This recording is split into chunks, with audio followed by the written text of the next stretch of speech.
What's up? What's up? What's up? What's up? This is a test run. I just want to make sure this thing goes off smoothly so I know whether I can run shows this way or not for the foreseeable future until we put some things together. But nevertheless, I'm here, of course. Andre the Source Robinson, the Firestarter, is here. And this will be Rise Up Unlimited radio show brought to you by WDAP Radio and WDAP TV. Um, Again, this is a test run, though. I just want to see how this works. Make sure sound is good, everything is up to snuff with the connections, the whole 9 yards. So, if it is, then it'll be good. You guys will let me know, and then I can go from there. Let me look at a couple things real quick before we even get started.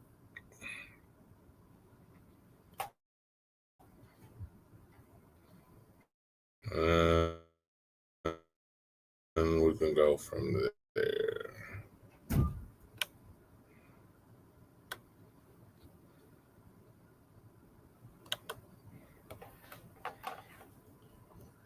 All right.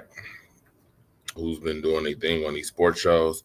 Got a couple things I need to bring up before I get to talking sports topics right off the jump. Happy 40th birthday to Dennis Holmes. I know Talkie Age Tuesday is supposed to be coming on later on today at like 8 o'clock. But happy 40th to you. It is very, very, very that us 40 and ups make sure that we stay healthy. As know if I've ever been more afraid, and this is weird because I'm not really afraid of much of anything, but ever been afraid more than I have now as it pertains to life in itself when it comes to being 40 and up. There's something to be said now about the risks of strokes, heart attacks, which I'm seeing more and more now with a lot of people that are 40 and up. I feel like 40 to 60 range is a lot of different stresses come. So it is very, very, very, very important, as much as possible, that we try to stay as healthy as possible. Now, does that mean you're always going to eat right? No. Does that mean you're always going to exercise 24/7? No. Some people don't have the opportunity to do that. But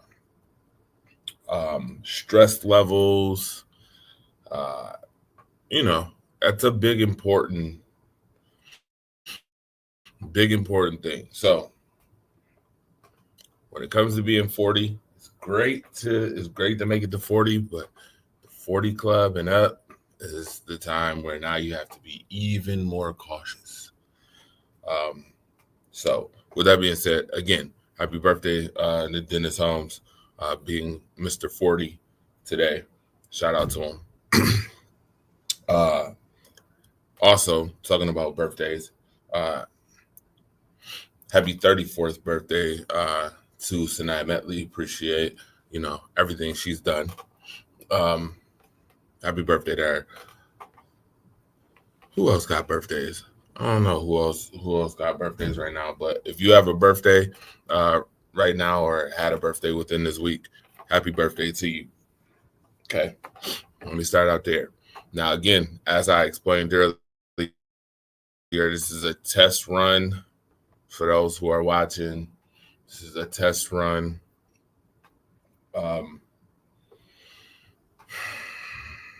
Speaking of tests, this morning I felt like my patience was being a little tested. Being sports enthusiasts and sports fanatics that we are, there's certain shows, certain people, certain uh, identities that we look up to or we look to when it comes to sports.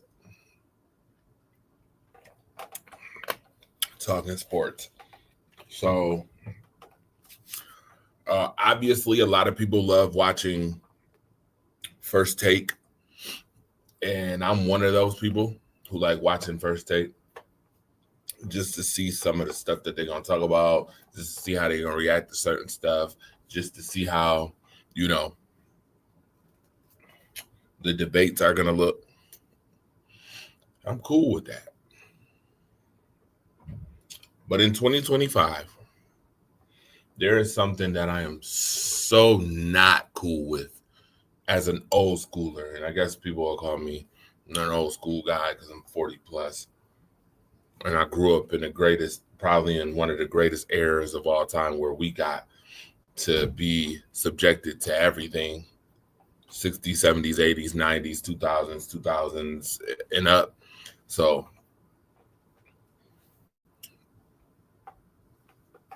as a old schooler, as someone who feels like the word class and dignity should still be prevalent in 2025, I find it very distasteful, very classless, and a mark on someone's character when someone thinks that they can be on a live television broadcast and think that they can make comments or jokes about the developmentally disabled community.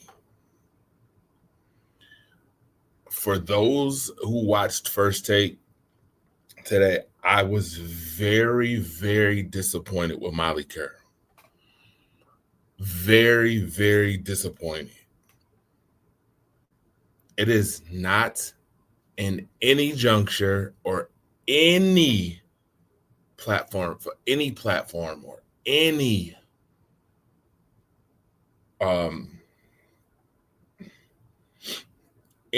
place or space that is put out to the general public where it is a green light or an or there should be any invitation to speaking on or making jokes in reference to as it pertains to developmentally disabled individuals. I don't find it funny. I find it very classless. I would use some other choice words, to be very honest with you, if I wasn't trying to keep this tasteful, what I'm saying. Because sometimes, like as an old schooler, I was told that sometimes you have to use a MF to get your point across. In this case, I'm not going to use the MF, and I'm just going to hope that my point gets across. If you, and let me put this out there now so it could be very clear, if you are one of those needle-nosed Twilights who support hiding pedophiles, who support suspicious criminal activity as it pertains to sexual assault, sexual abuse, sexual misconduct, any of that stuff, shut the entire hell up. You don't get an opinion in this when I'm talking about the developmentally disabled. You do not get an opinion. And I know people will say, well, that's a stretch. They're not the same. They're not one and the same. Integrity is the same. The integrity in which I'm speaking of is the same. If you support or you put your neck out for folks, like I said, who are okay with those things that I just mentioned, you have no say-so in this. Please make sure that you keep your mouth muted when it comes to this. It is in no way, shape, or form funny to do that. And yes, I directly take that to be very insulting and very demeaning when I hear people on ESPN making comments directed to the developmentally disabled. It's not funny. And I don't know how anybody hasn't said anything honestly about the situation. That's another thing that upsets me. We have so much energy and passion for certain shit, and we allow other people to get away with certain shit based on, I don't know, looks, color. I don't give a damn. I think it's tasteless, it's classless, and it's a bad depiction on your character when you stoop so low to do that very thing, which is to make a mockery or a joke when it comes to developmentally disabled individuals. And I will stand 10 toes down with anybody who tells me they have a problem with what I'm saying. In fact, let me make it even more clear for you. If you have a problem with what I'm saying, please unfriend me now. How about that? I'll make it even better. Unfriend me now. Because there is no way that me as a person and my integrity and the respect that I have could ever be okay with hanging, chilling, cooling, doing anything, be associated with anybody who thinks that it is a-okay to make any type of mockery or distasteful comments towards developmentally disabled individuals or developmentally challenged individuals or learning disabled or learning disability individuals. If you think that's okay, get the fuck off my page. Get the fuck off my Facebook. Unfriend me now. And I mean just that. And I promise you, I will not lose an iota of sleep at all. And I don't give a damn who you are if you got a problem with what I'm saying. So that's one. I needed to start that off and make that very fucking clear that I do not give a damn, a rat's ass about who don't agree with what I'm saying. Number two. So I told you last week, shout out to the WNBA. Thank you very much. We appreciate the credentials that you gave us. And I am forever grateful for that. Especially when it comes to sports, adding another link to the access that we have as a company. Shout out to Challenger Community News, the obviously LLC. We definitely pride ourselves on having that access, being one of the best sports entities out there, period. We definitely pride ourselves on that. Most importantly, bringing communities together while we talk sports is the most important thing. Just like the WNBA, bringing communities together to talk about the very thing that you're trying to elevate is super important. With that being said, the WNBA, and I'll stand 10 toes down on this too. And I have no problem if anybody has any questions, concerns, any get back or rhetoric they want to give me about what I'm about to say next, shoot, feel free. The WNBA has 12 teams in it. 12. You are trying to bring more eyes onto your sport. When you have only 12 teams, that means majority of your media probably won't be stationed in those very cities that you have these teams. So when you offer access, it is super important that you pay attention to the people that you invite, whether it's via Zoom, via whatever, StreamYard, whatever the case may be.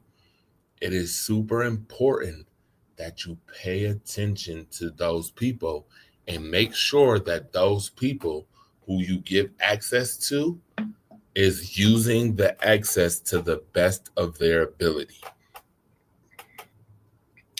Because from what I've witnessed so far, that is not the case. And it's not good. Every sports journalist, whether it's via Zoom, whether it's in person, should have the same ability to ask questions and create conversations, especially when you're not being paid.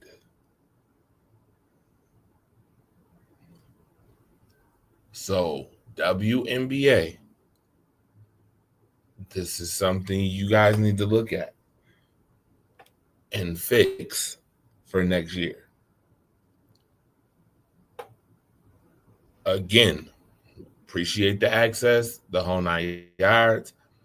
But if we can't ask questions, we are not using that access to the best of its ability. I'm seeing multiple venues in these Zoom meets, CBS Sports, ESPN, Simon Desk, the whole 9 yards. We're in there, but can't get no questions across. It's not okay. All right, so that's number 2. Now, getting to the preseason, a lot of people are going to be like, why are you not talking about the preseason as much? Okay, because I'm just going to be real and be honest with you. I like the preseason. You get to see progression of players, especially your new players. Preseason should be majorly for your what they would call in basketball G leaguers, for your rookies and people who need to get a feel for the game of the NFL game. The win-loss column does not matter in preseason, and in fact, majority of preseason is just a money grab for owners.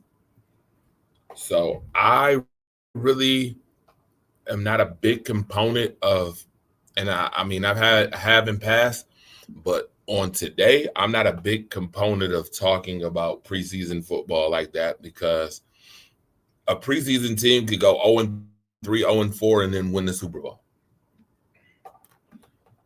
Unless there's like a major injury or something like that, then I would talk preseason football like that.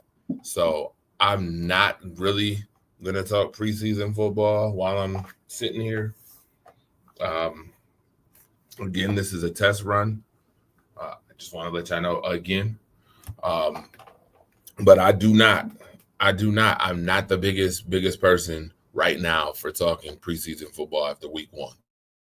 You got people out there that's calling for teams to only win 5 games because of the first preseason loss.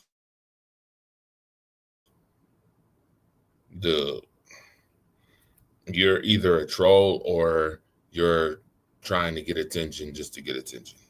It's annoying. At this juncture,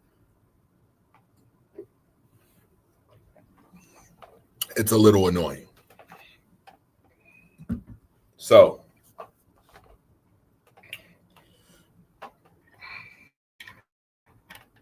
I won't be talking too much preseason, but there is some things that stood out to me. If we take a little scroll patrol, obviously you see the first one is right here on the screen. I put it up there simply because when I saw this, I said, oh boy. The new school versus old respect keeps getting realer and realer by the minute. I mean, it's real. Now we have people trying to compare Joe Burrow to Peyton Manning. Now people will be like, well, this is his first 5 years, yada, yada, yada. You know, I want you to realize something. First and foremost, Peyton Manning's team, his first couple seasons was god-awful garbage, for one. Number two, they also ended up with the number 1 overall pick the next season and got Marvin Harrison from Syracuse. Shout out to Marvin Harrison, by the way. I don't hear enough about Marvin Harrison. I don't hear enough about him. Again, we're talking two totally different elements. It took a couple of seasons for Peyton Manning to gel with the Colts as well. I mean, his first season, he had 28 interceptions, if I'm not mistaken. Peyton Manning is one of my favorite quarterbacks of all time, by the way. Top 3 favorite of all time to me. So when I hear anybody trying to, and I feel like this is a diminishment, to try to diminish old school, I'm not having it. I am not having it. Peyton Manning, after his first 5 seasons, became, outside of Tom Brady being the buzzsaw that he was, and those New England Patriots being the buzzsaw they were, Peyton Manning was probably the best quarterback. And I would argue, and I'd stand on a hill and say that Peyton Manning was a better quarterback than Tom Brady. Tom Brady is the winningest quarterback, but when it comes to actual quarterback talent, there's no way there is 5 people who would tell me talent-wise that Tom Brady was a better talented quarterback than Peyton Manning. You're tripping. You're tripping and bugging. Tripping and bugging. No way in hell. For that reason, I mean, Peyton Manning averaged 12 wins a season in that buzzsaw era. And majorly did it with no real defense. Peyton Manning was the defense. His offense was the defense majority of the time in Indianapolis. He also saved the Indianapolis franchise as well. Let's not forget.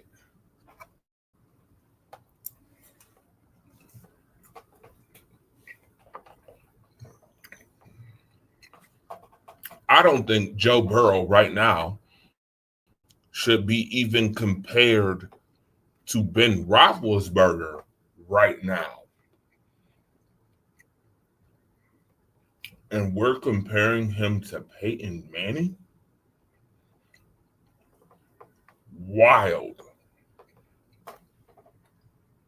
I think this is crazy work. But then again, in 2025, there's a lot of crazy work going on.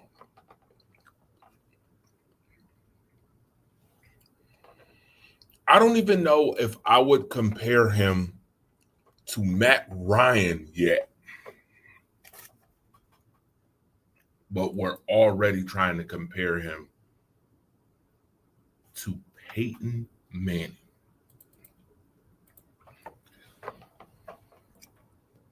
I don't know. I get it. He went to a Super Bowl. Let's not forget that the Cincinnati Bengals had a phenomenal defense the year that he went to the Super Bowl. Because Peyton Manning won games and carried his team without defense. Joe Burrow can't even get past the regular season the last 2-3 seasons due to the lack of defense that his team has had. So to say, like, to put out there, like, that we can all of a sudden compare Joe Burrow to Peyton Manning and that he's going to be better than him is wild work.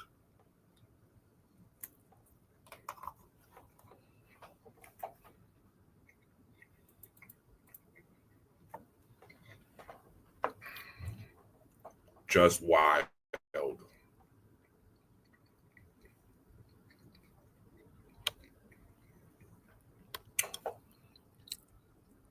Ron, I'm going to let you know that this is a test run. But I'm going to send you the link. Or something. Don't be annoyed. But I want to make sure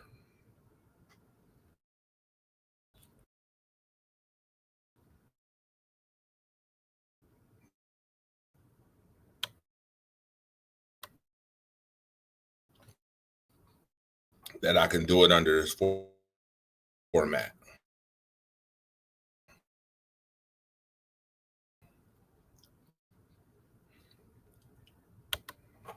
So here's the link.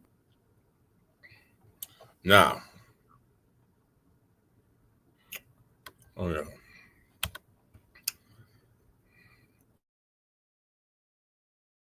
But do it sound okay to you, Ryan, so far? Is it jumpy? Is it not jumpy? Is it cool? Can you hear me clearly? Let me know. All right.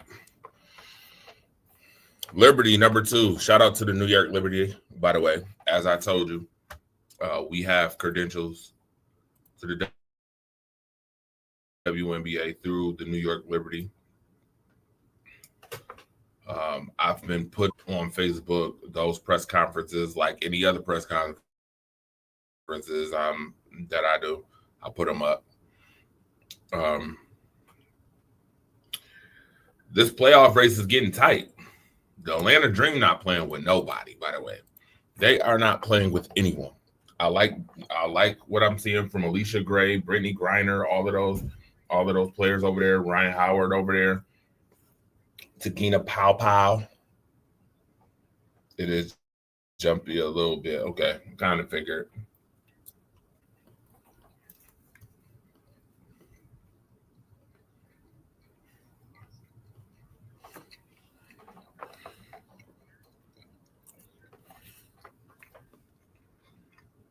I like what the Atlanta Dream doing. 8-2 in their last 10. Best team in the East in the last 10.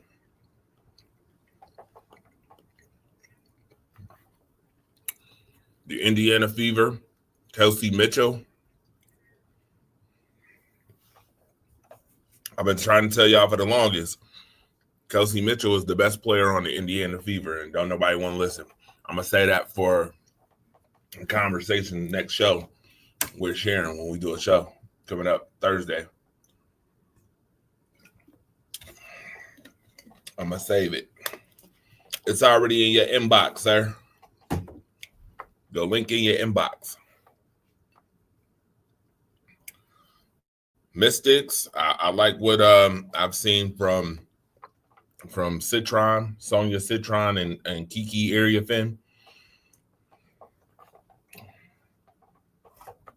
Shout out to those 2 rookies. You know, Brittany Sykes got traded last week.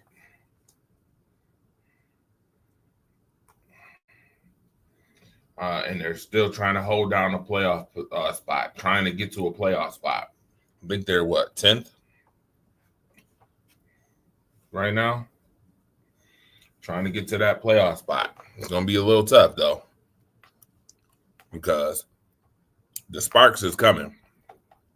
I put this on Facebook. I think the Sparks going to make the playoffs. The LA Sparks with Kelsey Plum, Rickea Jackson, Cameron Britt is back. You got De'Erica Hamby and Ezra Stevens. That is people talk about super teams. That to me is a super team. That's five players at all 5 positions. At every position. Their starting 5 is absolutely crazy.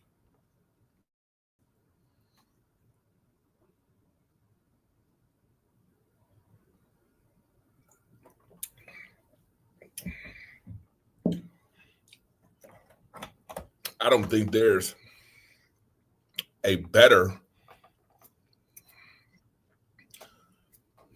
5-player combination maybe in the league. I mean, if I put each of the best players on every team, top 5 players on every team together, the Sparks should have one of the best teams. Again, Rickea Jackson, Kelsey Plum, Cameron Britt, De'Erica Hamby, and Ezra Stevens. It's a hell of a combination.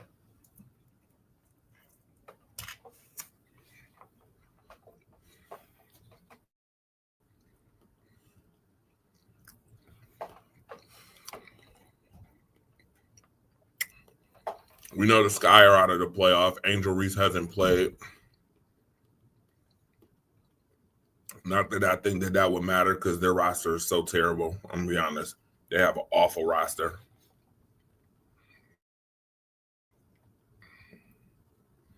Connecticut Sun, they'll have the number 1 pick probably in the draft.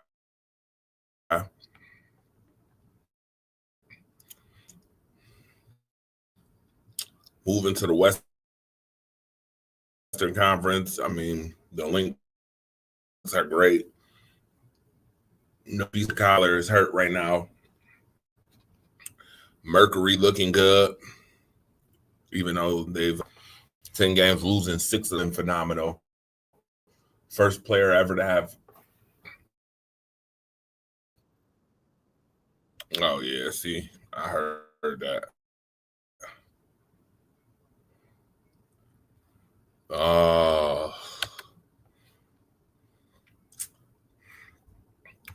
I sent it to the wrong page. Okay. Hold on.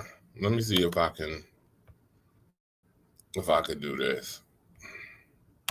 Comments, right? Let's see if I post it right here. Will it go through? Okay. Tell me if you see what I just posted. There should be on there. Even though they've 10 games, losing 6 of them, phenomenal. First player ever to have. Oh, yeah, see, I heard that. Oh, see, it don't sound too bad. All right.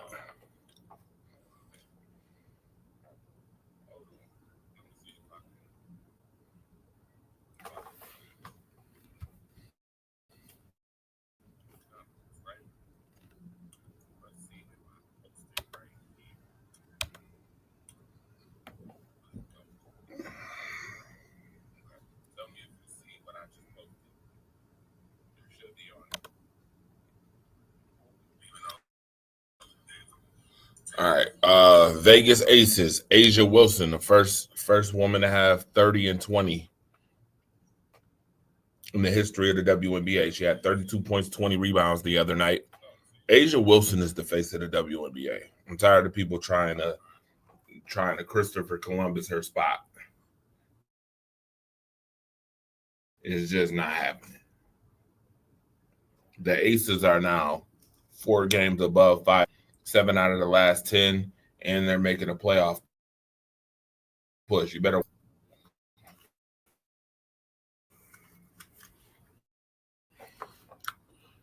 It's all about hitting on the right cylinder at the right time.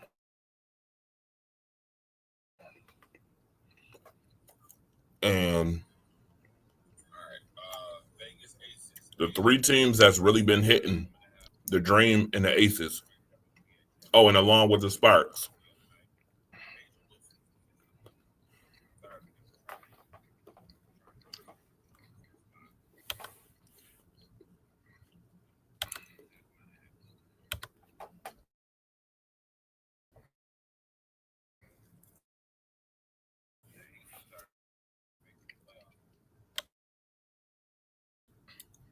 All right, let's see.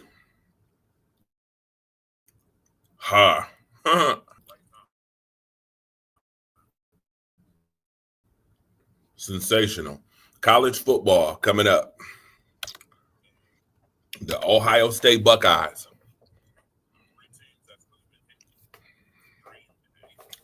National champions, right?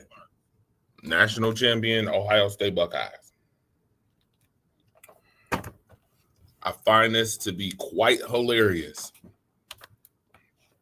Ranked number 3 in the AP poll. Penn State ranked number 2. Who does Ohio State always beat? Penn State. We know that. Texas is ranked number 1. It should make Marcus the Alphabets feel real good about his hometown Texas team, huh? That Texas is ranked number 1. Let me also mention real quick. At the bottom, it says the Buckeyes love this disrespect. They'll go back to back. Okay. I'm going to just say this, and I'm going to be very honest.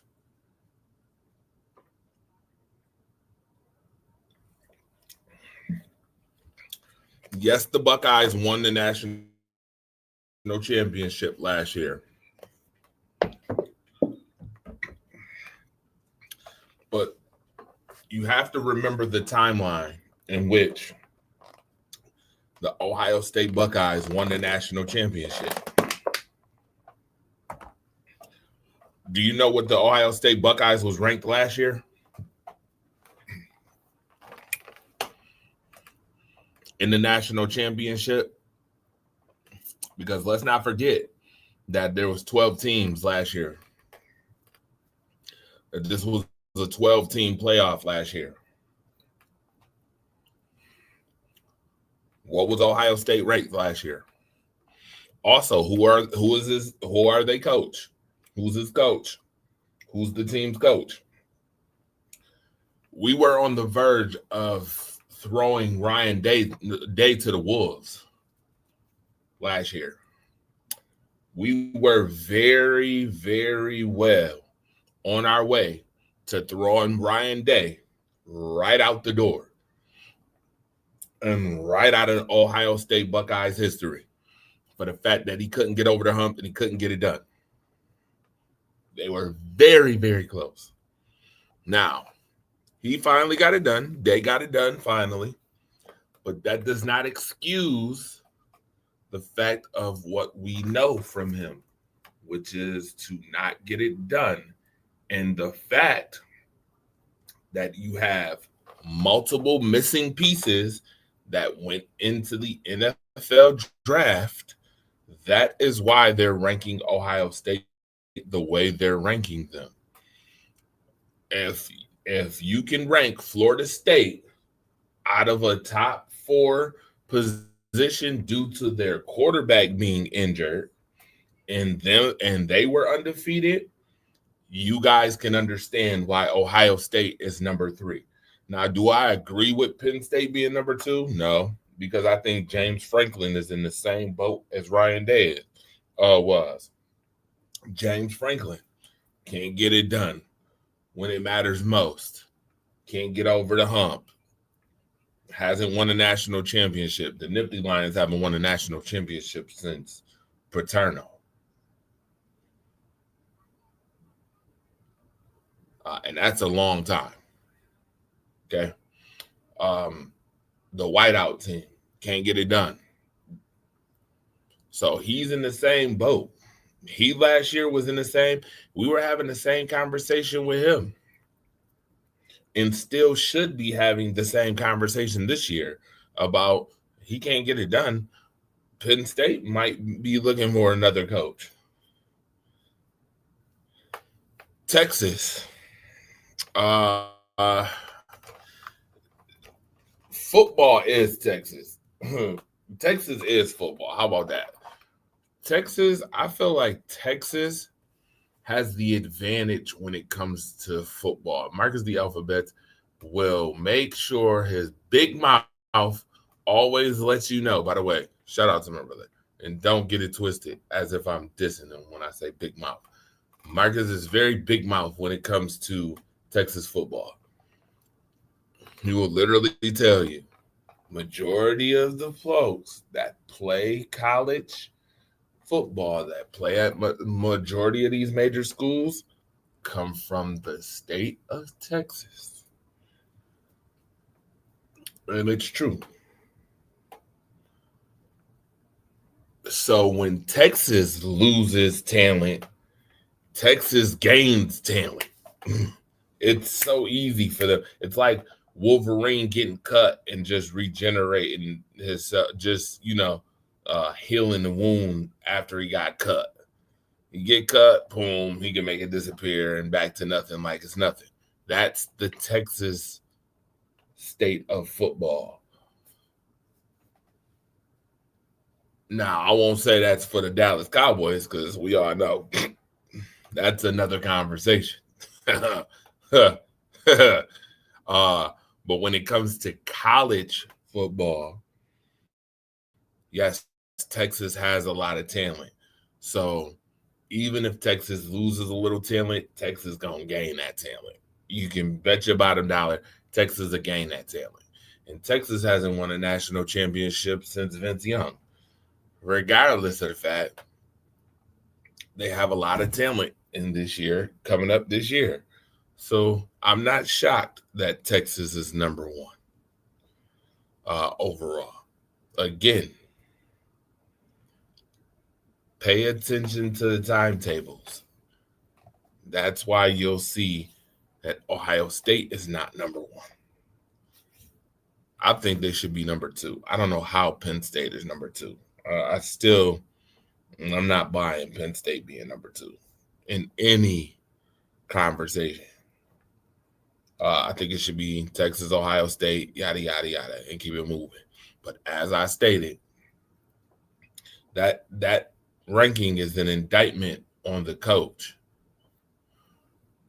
and his track record before last year. With all the talent they had last year, they got it done. But we were, again, ready to throw him to the wolves. Ryan Day was ready to be out for Thursday's trash if he couldn't get over the hump this year, that past year. And James Franklin should be having the same conversation this year. He might be out for Thursday's trash.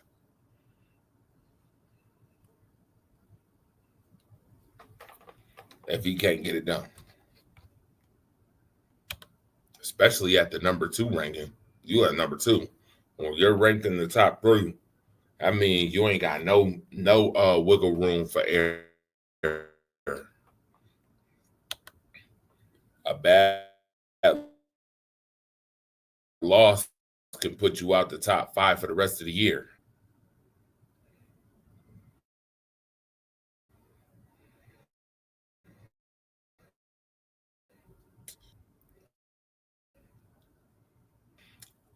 Fantasy football is a big thing coming up.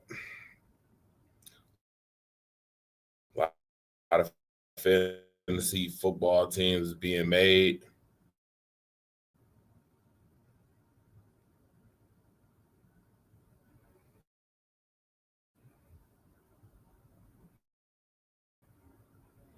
Wow.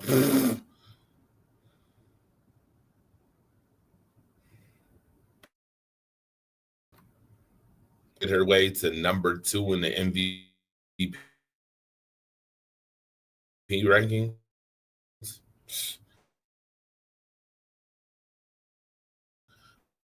I already told y'all how I feel about that. I told you who was the best team, best player on that team. Y'all can keep, y'all can keep pretending if you want to.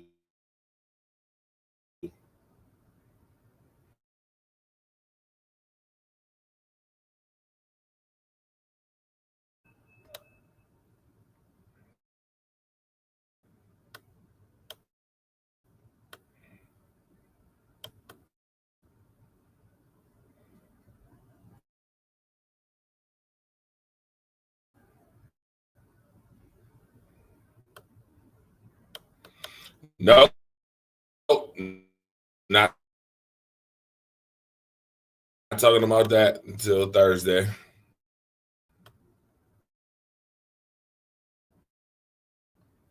Oh,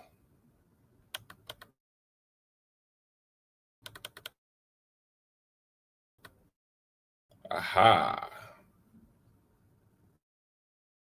Untouchable asset. Interesting.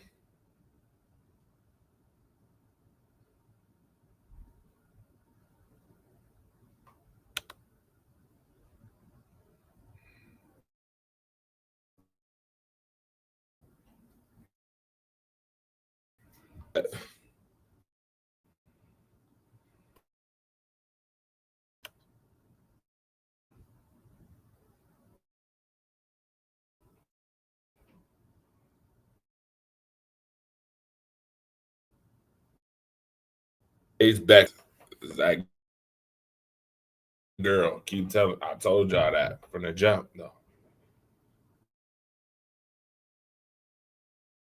Ain't nothing new. What?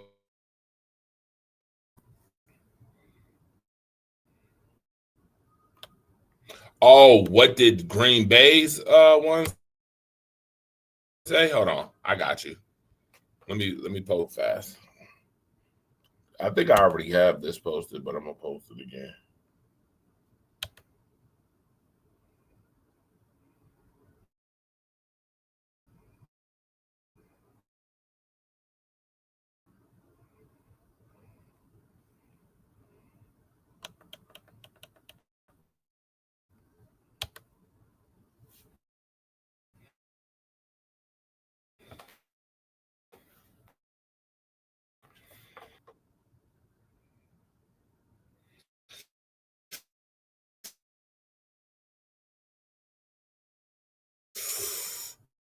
Wow, that I will wait for Thursday for this one. Yeah, I'm gonna wait for Thursday for this one, but I'm gonna post it right now. Why receiver talk for real?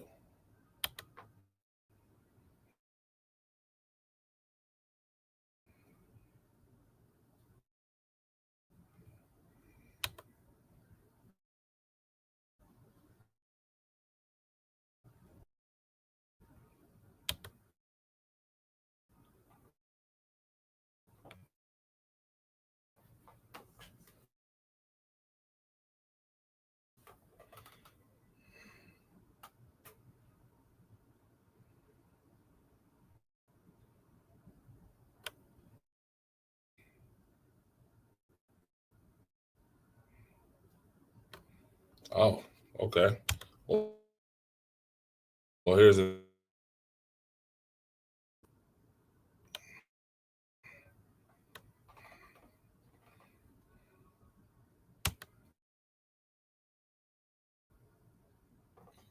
it's a good one too. We'll talk about it on Thursday or Wednesday because I still need to make up. No, Thursday. We'll do it Thursday.